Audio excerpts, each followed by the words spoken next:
महत्वपूर्ण सवाल आता है कि सर हम कितने घंटे पढ़ें, कैसे पढ़ें। ठीक है, व्यवस्थित दिनचर्या में कितने घंटे पढ़ना चाहिए। तो कितने घंटे पढ़ना चाहिए इसका कोई मैजिकल फार्मूला नहीं है। सबसे बढ़िया चीज ये है, मेरा जो अनुभव है और मैं मानता हूं कि जिस बच्चे ने इसको ईमानदारी से फॉलो किया है वो लाइफ में नहीं बना है, ऐसा नहीं हो सकता। अब वही चीजें, यदि नकारात्मकता आप में है तो उसका तो कोई समाधान नहीं है। जब आपके साथ सेल्फ टॉक करते हो तो उसमें हमेशा सकारात्मकता आनी चाहिए। मैं क्यों नहीं बड़ा बनूंगा, मैं 100% अच्छा करूंगा, ये सब चीजें आपके लाइफ में आनी चाहिए। तो सेल्फ टॉक के अंतर्गत आपकी सबसे इंपॉर्टेंट चीज है कि आपका जो डेली रूटीन होगा उसमें जो टाइम का मैनेज होगा वो कैसे करेंगे आप। मेरा एक्सपीरियंस शेयर कर रहा हूं। यदि आपको दिन को बहुत बड़ा बनाना है, समय को 24 घंटे रहेंगे और वो सबके पास 24 घंटे ही हैं, वो आपके ऊपर डिपेंड करता है कि तुम कैसे उनको बड़ा बना देते हो। मैं मानता हूं 24 घंटे को 48 घंटे में बदलने की ताकत जिस बच्चे में है, इसका मतलब उसका मैनेजमेंट बहुत गजब का है। और इसके लिए सबसे जरूरी है आपकी शुरुआत प्रभावी होनी चाहिए, और प्रभावी शुरुआत करनी है, मॉर्निंग सेशन आपका गजब का होना चाहिए। ये मेरा बहुत बड़ा कॉन्फिडेंस है इस चीज को लेकर। आप में से हो सकता है कोई बच्चे लेट नाइट पढ़ते हैं, पढ़ते रहे, आपको अच्छा लग रहा है वो पढ़िए, लेकिन मैं मानता हूं कि आप इसको यदि लाइफ का हिस्सा बना के देखना, मजा आ जाएगा आपको। मॉर्निंग सेशन यदि तुम निकालते हो, पूरी स्टडी को तुम 4 स्लॉट या 5 स्लॉट में डिवाइड कीजिए, और 4 स्लॉट में से पहला और दूसरा स्लॉट बहुत इफेक्टिव होना चाहिए, याद रखना। और वो पहला स्लॉट, जैसे मान लीजिए कि आप 4 बजे आ गए तो बहुत बड़ी चीज है, 5 बजे तो आपको हर हाल में आ जाना चाहिए। 3 घंटे, यदि सुबह 5 से 8 आपका पहला स्लॉट 1 निकाल लिया आपने, और इस स्लॉट में आप कोर सब्जेक्ट पढ़िए जो सबसे हार्ड है और जिनका सिलेक्शन में सबसे बड़ा रोल है, और उसके भी सबसे हार्ड टॉपिक जो आपके बहुत वीक हैं उनको तैयार कीजिए। 3 घंटे आपने निकाल लिए, ये 3 घंटे तुम्हारे अंदर इतनी पॉजिटिविटी दे देंगे कि पूरे दिन को बना देंगे। अब 3 घंटे निकालते कॉन्फिडेंस आ गया कि 3 घंटे पढ़ लिया हूँ, गजब के टॉपिक पढ़ लिए।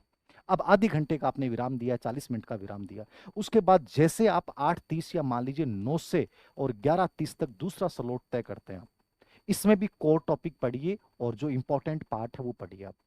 यहाँ 2.5 घंटे आपने निकाल लिया, मान लीजिए आपने 12 बजे तक का दे दिया, 3 घंटे आपने निकाल लिए। यदि ये 6 घंटे आपके 12 बजे से पहले निकल गए, मैं ये कह सकता हूं कि तुम भीड़ से अलग हो चुके हो। अब परिणाम तुम्हारे पास आकर्षित कर रहा है तुम्हें, यदि जिस बच्चे ने इसको फॉलो कर लिया। 6 घंटे 12 बजे से पहले निकाल लीजिए, 100% रिजल्ट तुम्हें आकर्षित करेगा, तुम रिजल्ट से चिपकोगे और एक दिन हंसोगे, ये मैं दावा करता हूं। ये मनोवैज्ञानिक तथ्य है। 6 घंटे निकाल लीजिए और इसमें सबसे इंपॉर्टेंट पार्ट पढ़ लीजिए। अब आपको दिन बड़ा लगेगा, पॉजिटिविटी आएगी, सकारात्मकता आएगी, कॉन्फिडेंस बढ़ चुका होगा। अब आप चाहे नॉर्मली भी पढ़ाई करोगे ना, नॉर्मली पढ़ाई होगी नहीं, बहुत अच्छी पढ़ाई होने लग जाएगी अब, क्योंकि वो 6 घंटे पॉजिटिव डोपामाइन स्रावित करेंगे, कॉन्फिडेंस बढ़ा देंगे। अब मान लीजिए आपने 1 बजे से दोबारा स्टार्ट किया, ठीक है, 12 बजे से किया या 12:30 बजे से किया आपने, 12:30 से आपने दोबारा से स्टार्ट किया, 12:30 से, और आपने 2 बजे तक का ये टाइम निकाला। यहाँ पे आप चाहे कल के पढ़े हुए टॉपिक को आपने रिवीजन कर लिया या आपने शॉर्ट नोट्स बना लिए, टाइम ऐसा जहाँ बहुत इंपॉर्टेंट टॉपिक मत पढ़िए। ये 1.5 से 2 घंटे का टाइम है, इसमें आप नोट्स बना रहे हैं, क्विक रिवीजन कर रहे हैं, या कोई PYQ देख रहे हैं, जो भी देखिए आप, आपने ये निकाल लिया 1.5 2 घंटे। अच्छा है, कोई ज़्यादा समझ में नहीं आया कोई फर्क नहीं पड़ेगा, यहाँ ज़्यादा समझने वाली चीज़ें पढ़नी भी नहीं है। उसके बाद 10 मिनट आप सो सकते हैं, ठीक है, पावर जो नींद है वो ले सकते हैं, दिल आदत है तो आप में, वरना कोई बात नहीं है। आप 1 घंटे सो रहे हैं तो आपको वहां से पॉजिटिविटी आ रही है, कोई दिक्कत नहीं, क्योंकि नुकसान नहीं करेगा यहाँ पे। ये आपके ऊपर है, जैसे मैं कभी नहीं सोता था दिन में, ये मेरी हैबिट थी। आपको सोना अच्छा लगता है, वहां से पॉजिटिव एनर्जी आ रही है, तो कोई नुकसान नहीं, कोई दिक्कत नहीं है, सोइए आप, क्योंकि आपके पास पूरा दिन बच रहा है। उसके बाद जैसे आपने ये दूसरा स्लॉट कर, तीसरा स्लॉट कर लिया, उसके बाद आपने मान लीजिए 3 बजे से स्टार्ट किया, 3 से 6 का दोबारा रखिए आप, बीच में 10-15 मिनट का गैप जरूर दीजिए, हर 1.5 घंटे 2 घंटे बाद में। 3 से 6 का आपने फिर से इंपॉर्टेंट टॉपिक्स पढ़िए, चाहे वो फर्स्ट पेपर है चाहे सेकंड पेपर है, जो भी आपको लगता है, जो भी इंपॉर्टेंट सब्जेक्ट है उनको कवर कीजिए। 3 घंटे बढ़िया तरीके से कवर कीजिए। यहाँ 3 घंटे आपने ये चौथा स्लॉट निकाल लिया है। अब आपका दिन लगभग बन चुका है, आपके टारगेट्स लगभग पूरे हो चुके हैं। अब जो आप करेंगे 5वें स्लॉट में, 5 स्लॉट मतलब 6 सवा 6 से लेके 6:15 से लेके और 7:30 तक या 8 बजे तक आप कोई भी चीज कर रहे हैं, यहाँ चाहे आप डिस्कशन करें, आप जो टेस्ट सीरीज आपने ज्वाइन कर रखी है उसके ऑनलाइन टेस्ट दें, पीवाईक्यू दें, या आपको कोई लगता है कोई टॉपिक जो है मुझे मनन करना है, कोई साथी के साथ डिस्कशन करना है, करिए। या आप बाहर घूम भी रहे हैं, कोई फर्क नहीं पड़ेगा, वहाँ कोई इंपॉर्टेंट चर्चा कर लें, पॉजिटिविटी वाली कोई भी चीज़ कर लें। ऐसी चीज़ें आप इस समय कर सकते हो। ये वो टाइम है जो आपके पास अतिरिक्त है। उस टाइम को आपको यूज करना है किसी भी क्रिएटिव गतिविधि में, जहाँ से आपको बहुत पॉजिटिव फीडबैक मिलेगा। तो यहाँ डिस्कशन वगैरह ये चीज़ें हो सकती हैं। उसके बाद आपने खाना वाना खाया, ठीक है, और उसके बाद 8:15 से लेके और 10:15 या 10 बजे तक आपने एक लास्ट स्लॉट और किया। इसमें आप मूल्यांकन भी करेंगे, आप टारगेट्स की समीक्षा भी करेंगे। यहाँ पे 1 घंटे कोई भी एक सब्जेक्ट के चुन के उसका 1 घंटे उसका कोई एक लेसन भी तैयार करेंगे। और आप देख सकते हैं कि यहाँ कोई भी चीज़ आपको लगती है कोई कमियां हैं, या कल का जो मेरा टारगेट्स हैं वो यहाँ तय करेंगे। ये 8 से या 8:30 से 10 तक का जो आपका टाइम है वो इसके दौरान होगा। आप इसमें फ्लेक्सिबल हैं, ये कोई कठोर दिनचर्या फॉलो नहीं करना, आप इसमें अपने अकॉर्डिंग चेंज कर सकते हैं। मेरा कहने का मतलब है थोड़ा सा इस दिनचर्या को तुम जी गए ना, ये पूरा दिन आपको बड़ा बना देगा।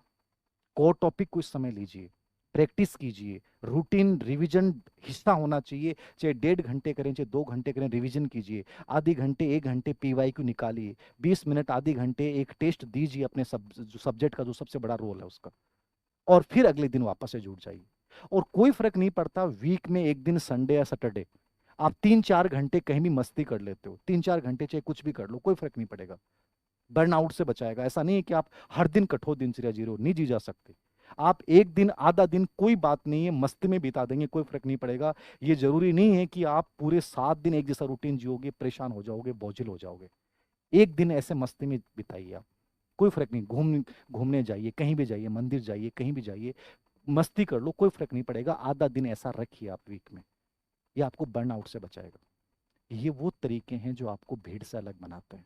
आप देखो रूटीन पे अपन हजारों वीडियो देख लें, ये रूटीन सब बच्चों के लिए, कोई भी किसी भी कंपटीशन छोटा हो बड़ा हो आप तैयारी कर रहे हो। मेरा कहने का मतलब है रूटीन जो एनर्जी दे देगा आपको, आपको स्ट्रोंग बना देगा, इसका मतलब रूटीन बहुत बेहतरीन है।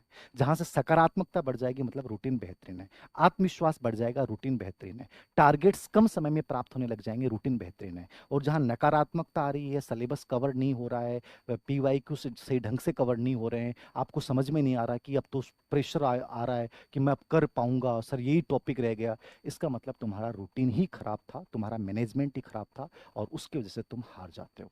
फिर हम कहते हैं कि सर मैंने बहुत मेहनत की। मेहनत से ज़्यादा इंपॉर्टेंट है मैनेजमेंट, और प्रबंधन दिनचर्या का सबसे इंपॉर्टेंट कारक है। मैं मानता हूं कि जो इस रूटीन को जिएगा वो 100% आगे बढ़ जाएगा। और एक मनन की आदत बना लो, मेडिटेशन की आदत बना लो। चाहे कम बात कर लेना, कम रील्स देख लेना, लेकिन 20 मिनट मेडिटेशन और टॉपिक पढ़ने के बाद 5 या 10 मिनट उसका मनन करना, मन ही मन, ये आपका हिस्सा बन जाना चाहिए। धन्यवाद।